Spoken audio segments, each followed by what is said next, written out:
Pushpa 2 cinema first look దగ్గర నుంచి ప్రతి చిన్న విషయంలో ఎంతో జాగ్రత్త తీసుకుంటున్నాడు ఈ లెక్కల మాస్టర్. లేడీ గెటప్లో ఉన్న అల్లు అర్జున్ లుక్కి పాన్ ఇండియా షేక్ అయిపోయింది.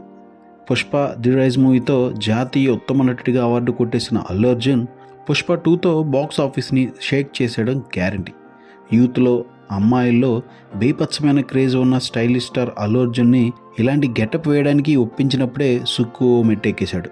ఎరుపు నీలం రంగు కలిసిన చీరలో, మెడలో నిమ్మకాయల దండతో, ముక్కు పుడక, చెవులకు కమ్మలు పెట్టుకుని ఒంటి నిండా ఆభరణాలతో అల్లు అర్జున్ లుక్ చూసి బన్నీని ట్రోల్ చేసేవాళ్ళు కూడా ఫిదా అయిపోయారు. అల్లు అర్జున్ వేసింది గంగమ్మ తల్లి అవతారం అని తెలుసుకుని ఆ తల్లి వెనుకున్న కథ గురించి గూగుల్లో తెగ సెర్చ్ చేయడం మొదలుపెట్టారు. పుష్ప కథానుగుణంగా తిరుపతి, చిత్తూరు జిల్లాలో జరిగే గంగమ్మ తల్లి జాతరను వాడుకున్నాడు సుక్కు.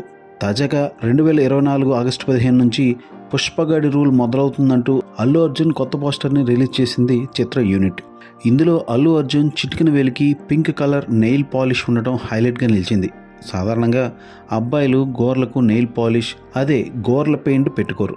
అయితే ఈ చిటికిన వేలికి గోర్ల పెయింట్ పెట్టుకోవడం వెనకాల కూడా ఓ కారణం ఉంది. ఓ మగాడు తన చిటికిన వేలికి నెయిల్ పాలిష్ వేయడం అనేది తాను సంపన్న కుటుంబానికి చెందినవాడినని, ఎగువ సామాజిక వర్గానికి చెందినవాడినని చెప్పుకోవడానికి చిహ్నంగా చిటికిన వేలికి పింక్ కలర్ వేసుకునేవాళ్ళు. అందులోనూ ఇలా పెద్దగా గోర్లు పెంచి నెయిల్ పాలిష్ వేసుకున్న వాళ్ళు తాము లేబర్ పనులు చేయమని స్టేటస్ సింబల్ చూపించుకుంటారు. అంటే లో క్లాస్లో ఓ అణగారిన వర్గంలో పుట్టిన పుష్పరాజ్ తన స్టేటస్ సింబల్ని హై క్లాస్ లెవెల్కి తెచ్చుకున్నాడని, ఇక ఎలాంటి లేబర్ పనులు చేయడని చెబుతున్నాడనే ఉద్దేశంతోనే బన్నీ చిటికిన వేలికి ఈ నెయిల్ పాలిష్ వేయించాడు సుకుమార్. ఇన్ని లెక్కలు, ప్రతి చిన్న డీటెయిల్ విషయంలో ఎంతో కేర్ తీసుకుంటున్నాడు కాబట్టే సుకుమార్ని అందరూ లెక్కల మాస్టర్ అంటుంటారు.